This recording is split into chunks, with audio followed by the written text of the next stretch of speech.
Mohon dijelaskan syubhat yang mengatakan tahdzir itu adalah ghibah dan dapat memecah belah umat. Nah, kalau tahdzir dikatakan ghibah, tahdzir dikatakan memecah belah umat, maka konsekuensinya adalah harus mengatakan bahwa Nabi Shallallahu Alaihi Wasallam dan para sahabatnya telah melakukan ghibah dan telah memecah belah umat. Karena tahdzir adalah salah satu prinsip dakwah yang diusung oleh Nabi Shallallahu Alaihi Wasallam, oleh para sahabatnya. Ya. Nabi Shallallahu Alaihi Wasallam mengatakan, "Ma min nabiyyin qabli illa kana haqqan alaihi an yadulla ummatahu ala khairin ma ya'lamuhu lahum wa yunzirahum min syarri ma ya'lamuhu lahum." Tidak ada seorang nabi pun sebelum aku melainkan sudah menjadi hak atas nabi tersebut. Ya. Untuk apa? Untuk menunjukkan kepada umatnya kebaikan yang diketahuinya untuk mereka. Dan memperingatkan, melakukan inzar, melakukan tahdzir, menyampaikan peringatan kepada umatnya dari berbagai macam kejelekan yang diketahuinya untuk mereka. Ada banyak contoh kasus di mana Nabi Shallallahu Alaihi Wasallam memperingatkan seseorang.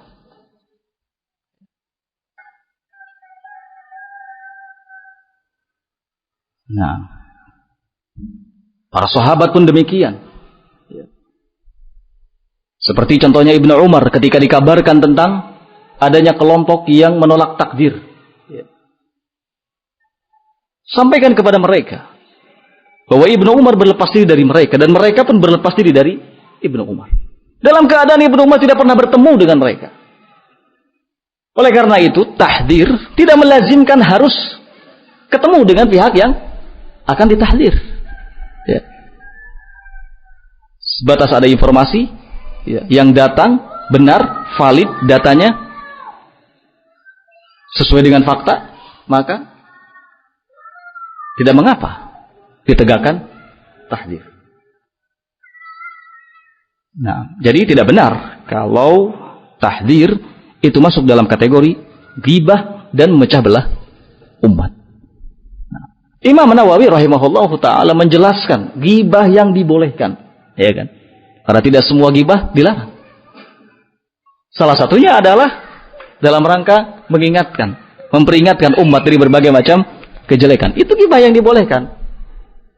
Para salaf ada yang mengatakan ta'al nagtabu sa'atan. Mari kemari, sini. Kita menggibah sesaat. Coba. Para salaf mengatakan seperti itu. Ya. Kalau tidak salah Imam Syu'bah atau yang lainnya. Ya. Ta'ala naghtabu sa'atan. Mari kita menggibah sesaat. Nah. Jadi kalaupun dikatakan gibah, yahlah, sudah. Katakan itu gibah, tetapi gibah yang dibolehkan. Gibah yang telah dijalankan oleh para salaf. Kalau tahdzir dikatakan memecah belah umat, katakanlah iya. Memecah belah antara yang hak dengan yang batil.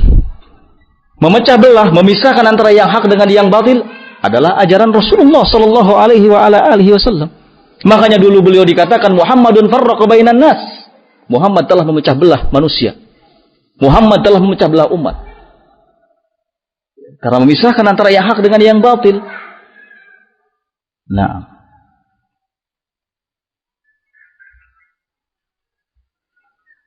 kalau ada seorang ulama yang mentahdir, maka lihat ulama yang lain. Apakah mereka sepakat? Nanti baru diterima tahdirnya. Tidak. Tidak mesti begini. Yang namanya tahdir itu tidak mengharuskan adanya kesepakatan atau ijma para ulama. La. Asy-Syaikh Ibnu Utsaimin rahimahullahu taala ketika disampaikan kepadanya tentang Sayyid Qutb, beliau mengatakan, aku tidak banyak membaca kitab-kitab Sayyid Qutb, tetapi Asy-Syaikh Rabi, beliau telah mentahdirnya dan beliau telah menjelaskan kesesatannya kepada umat.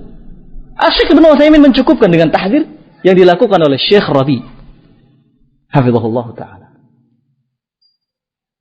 Jadi tidak mesti ada ijma, tidak mesti semua ulama itu melakukan tahdir yang sama. Ya. Karena yang tahu menjadi hujjah bagi yang tidak tahu. Ya.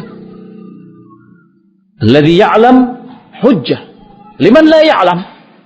Orang yang tahu menjadi hujjah bagi orang yang tidak tahu.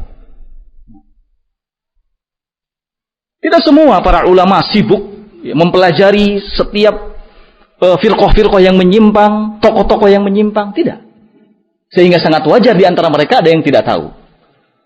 Tetapi sebagian para ulama ada yang menghabiskan waktunya atau sebagian besar dari waktunya digunakan untuk itu.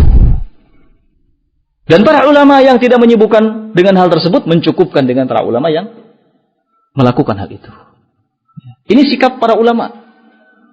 Jangan kemudian kita sok tahu, sok pintar, sok bijak, bijaksana bijak sini, dengan mengatakan nanti kalau ada tahdir dari seorang ulama, tunggu dulu kita lihat ulama yang lain. Ulama yang lain mentahdir nggak? Ini sikap yang salah. Ini sikap yang tidak benar. Bagaimana sikap yang benar? Sikap yang benar adalah ketika ada tahdir, ketika ada jarah, maka lihat apakah jarah ini mufassar, terperinci, jelas data-datanya, sesuai faktanya atau tidak. Kalau ternyata mufassar, jelas data-datanya, maka terima. Al-jarhu mufassar muqaddamun ala ta'dil. Jarah yang sifatnya terperinci itu senantiasa didahulukan daripada ta'dil. Ini yang dilakukan. Bukan kemudian melihat, mencoba memeriksa adakah ulama lain yang mentahdir.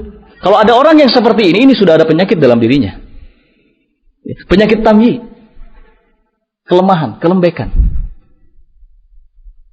Para salaf tidak mengajarkan kita seperti itu.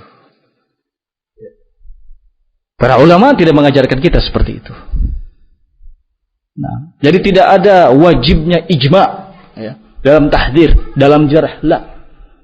Kaidahnya adalah alladzi ya'lam hujjah liman la ya'lam. Yang mengetahui menjadi hujjah bagi yang tidak mengetahui. Nah.